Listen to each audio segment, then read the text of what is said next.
새 정부의 첫 국무총리의 인준 작업 막바지 속도를 내면서 새롭게 들어설 내각 구성에 대한 관심도 커지고 있습니다.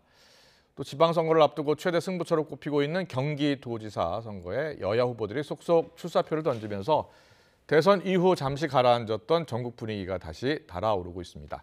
국민의힘 이재호 상임 고문님 그리고 더불어민주당 이상민 의원 두 분 모시고 전국 현안 짚어보겠습니다. 어서 오십시오. 안녕하세요. 네, 안녕하세요. 안녕하세요.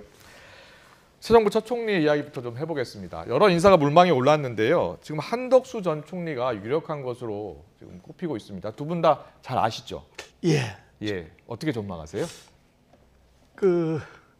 이게 정부가 신임 총리를 임명하는 기준이 네. 여러 가지 될 텐데, 그렇죠.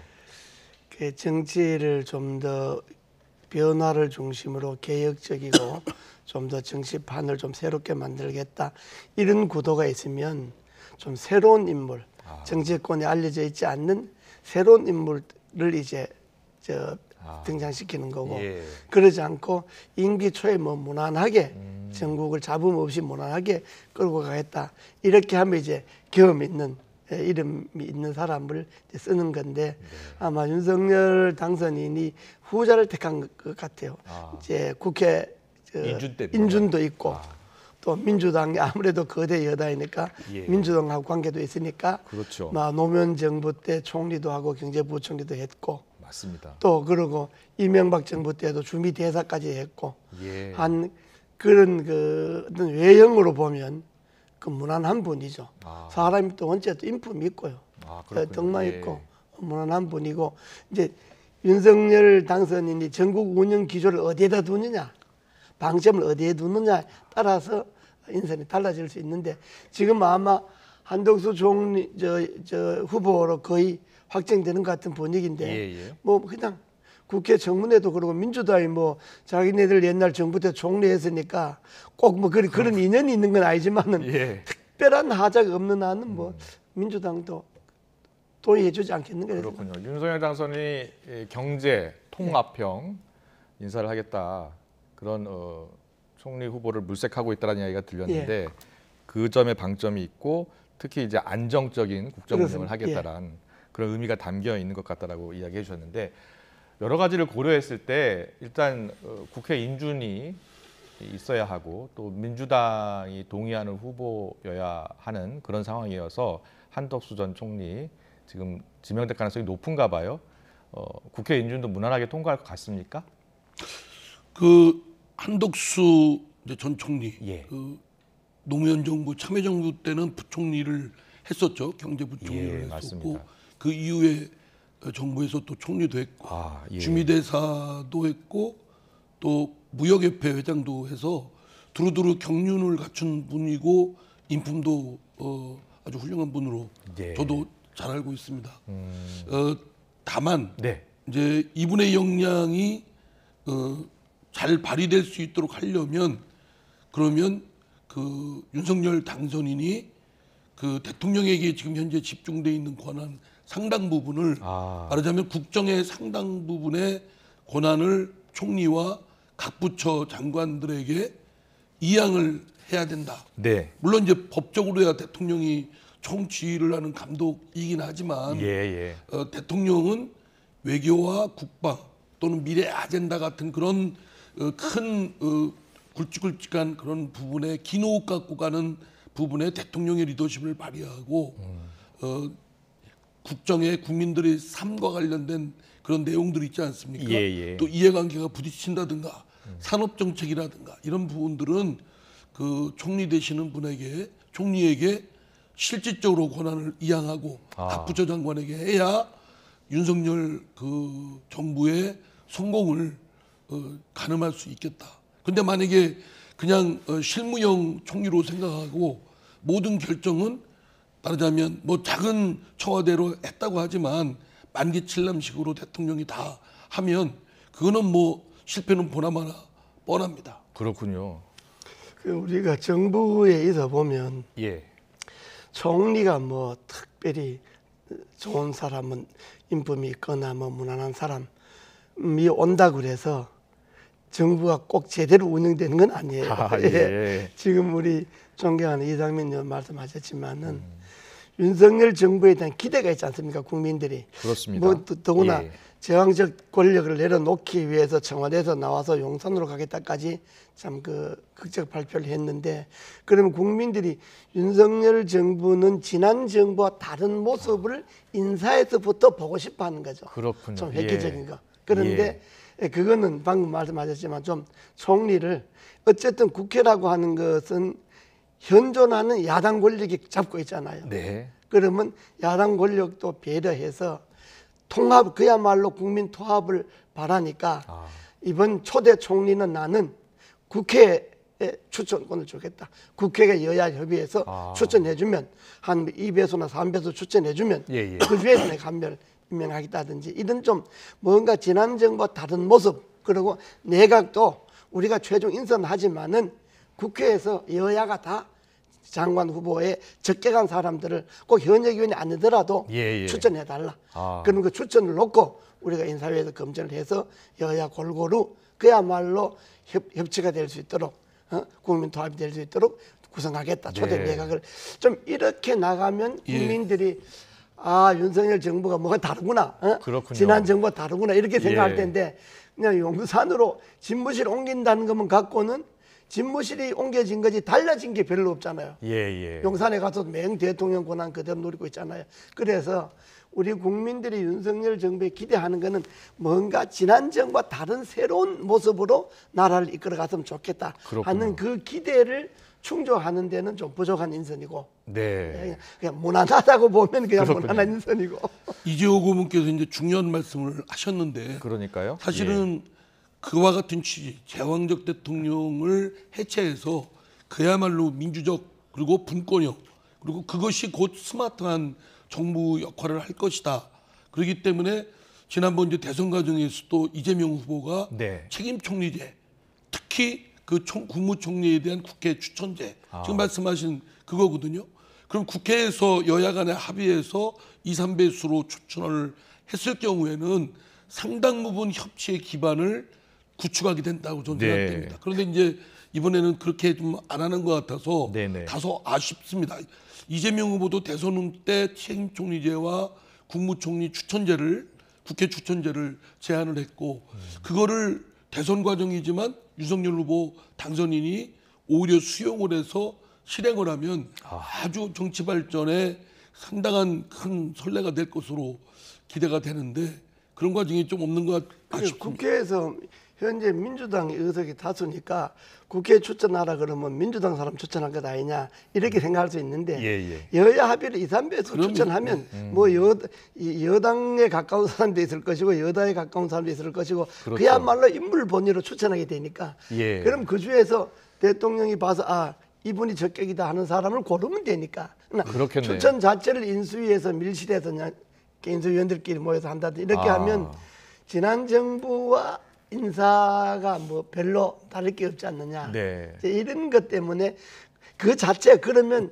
정부가 뭐가 더 새로워지겠느냐. 뭐 법안 몇 개 다듬고 뭐 정책 몇 개 고치고 뭐 이런 것만 갖고는 나라가 지금 새로워졌다고 볼 수 없는 그런 국면이잖아요. 그렇군요. 그래서 인사를 좀 더 그야말로 혁명적 발상으로 했으면 네. 좀 좋았겠다. 내가 뭐 제가 그 국민님에 몸담고 있는 사람으로서 볼 때 네네. 뭐 인수위 생각하고 다를지는 모르지만은 나는 좀 그렇게 했으면 나라가 좀 더 새로워지고, 지금 그 우리 윤석열 당선인 지지도가 그렇게 썩 높진 않잖아요. 대통령에서도. 그런데 예, 예. 만약 그렇게 혁명적으로 해버리면 국민들이 좋아 안 할래 안 할 수가 없죠. 예.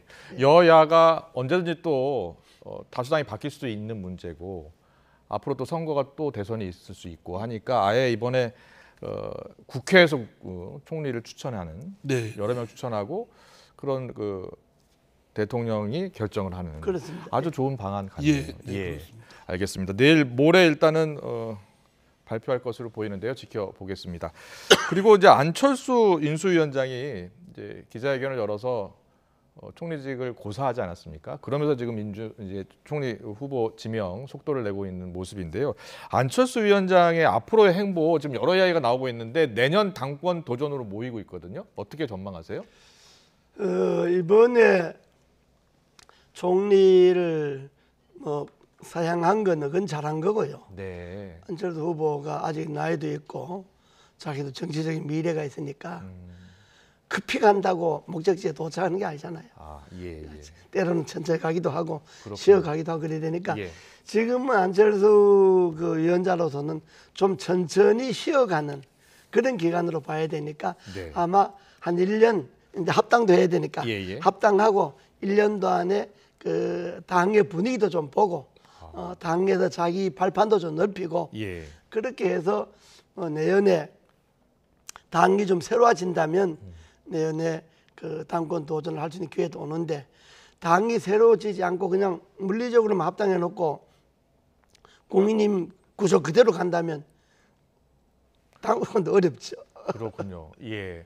그런데 뭐 지금 말씀하신 것처럼 국민의힘과 합당을 하면 국민의당이 그래도 기반이 없기 때문에 내년 당권에 도전을 하려면 쉽지 않은 도전일 것 같거든요. 어떻게 예상을 하세요? 본인 하기 나름이겠죠. 예. 네, 본인이 뭐 국민의힘의 내부 사정이겠지만 거기서 국민의 뜻에 부합하는 정치적 행위를 축적을 하게 되면 네. 결국 그 국민의힘의 당심도 그렇게 움직이지 않겠습니까? 예, 예. 다만 네. 제가 이 점에 좀 짚고 넘어갈 부분이 있다면 말씀하세요.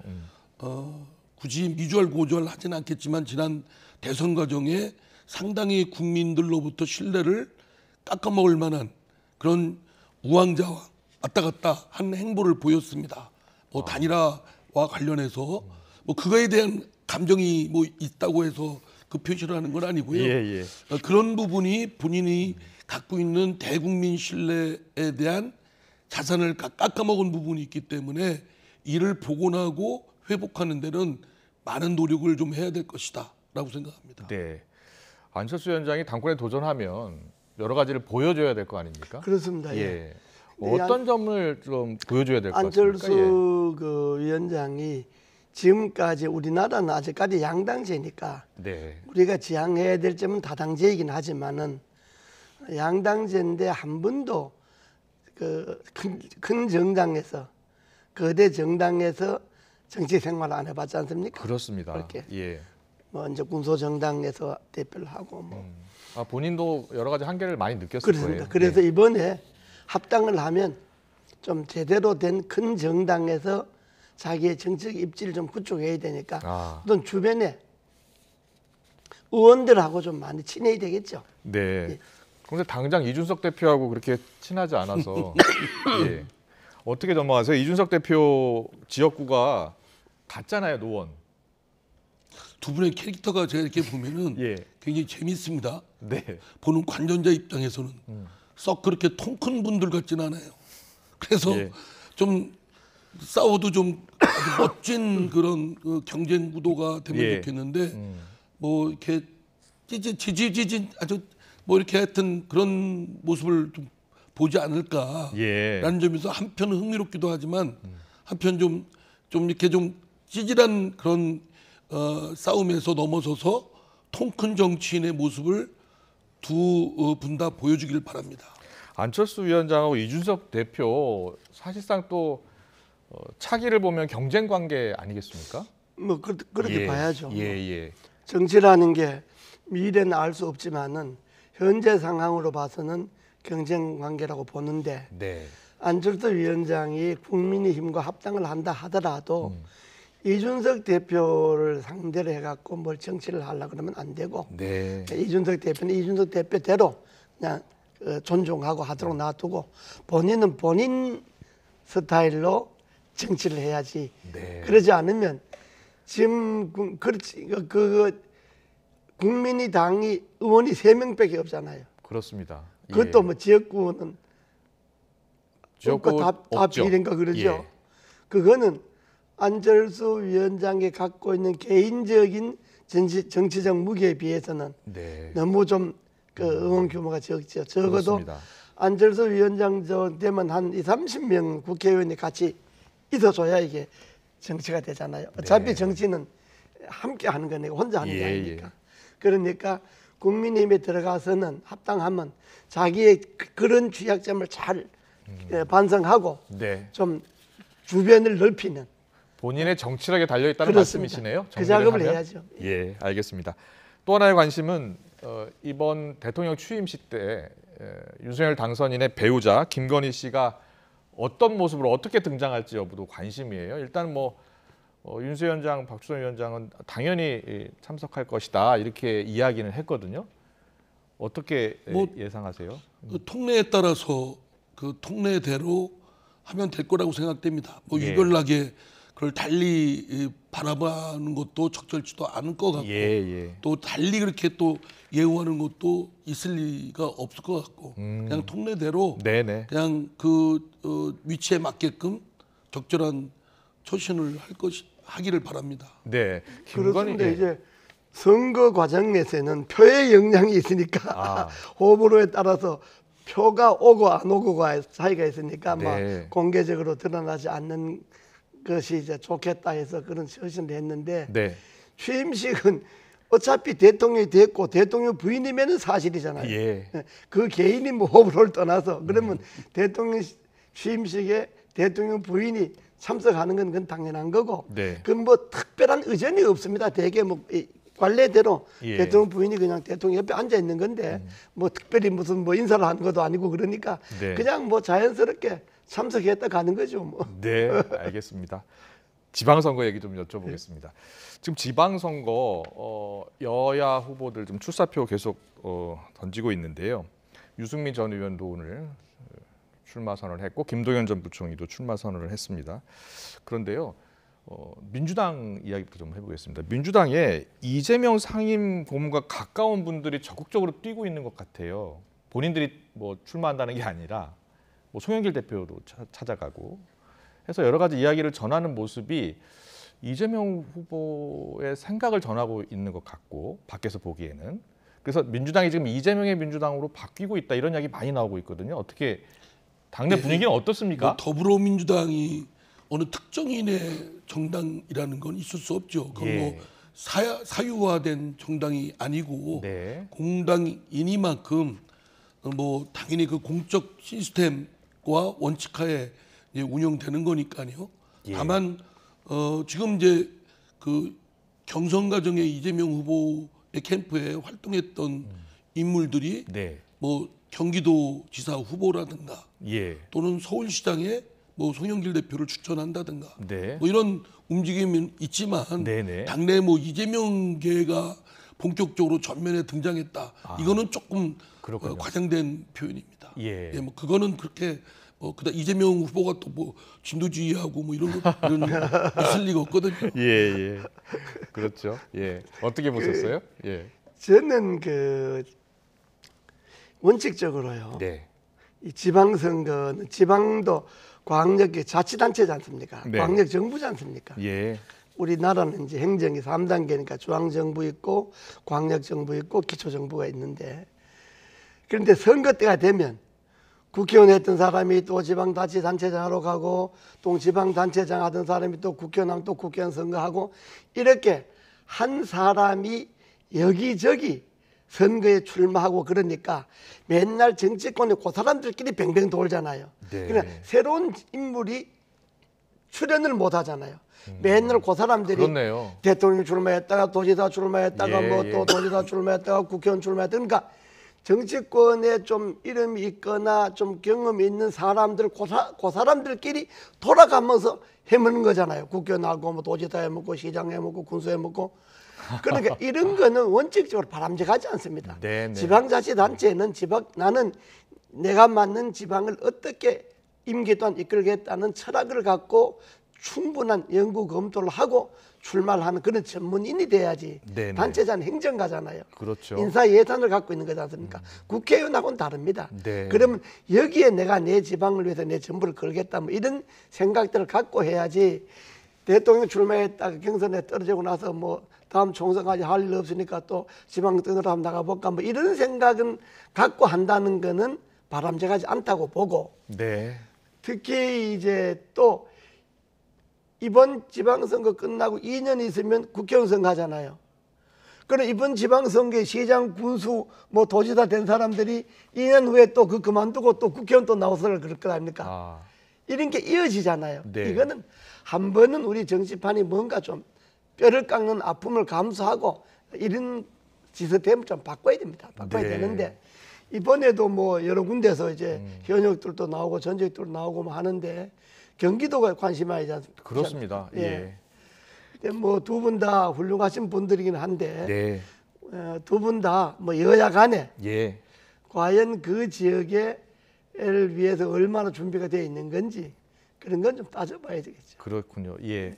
동의하십니까? 보면 예. 대선에 떨어진 분들이 진짜 뭐 국회의원 선거 또 나오고 또 지방선거 나오고 바람직하지 않다. 한국 정치를 위해서 이렇게 따끔하게 지적을 해주셨거든요. 예, 뭐 일정 부분은 그 적절한 지적일 수도 있고요. 예. 또 한편에서는 이제 중앙 정부에서의 경험과 또 지방 정부에서의 경험을 서로 환류하는 아, 나름의 그런 의미도 있다고 봅니다. 그렇군요. 독일 같은 경우는 보면 예. 지방자치단체의 의원 또는 단체장, 지사나 네네. 뭐 이런 분들이 국회에 겸직도가 하는 경우도 있거든요. 네. 그렇게 법제를 만들어놔서 그래서 사실은 그런 커뮤니케이션을 하는 데 있어서 사실은 단절하는 일정 부분 지금 이제 이재호 고문님께서는 자칫 환류가 안 되고 거기서만 맴도는 그 좁은 인재풀로 갇히는 것은 바람직하지 않다는 점은 저도 동의하지만 네. 나름 또 각각에서 쌓인 경륜을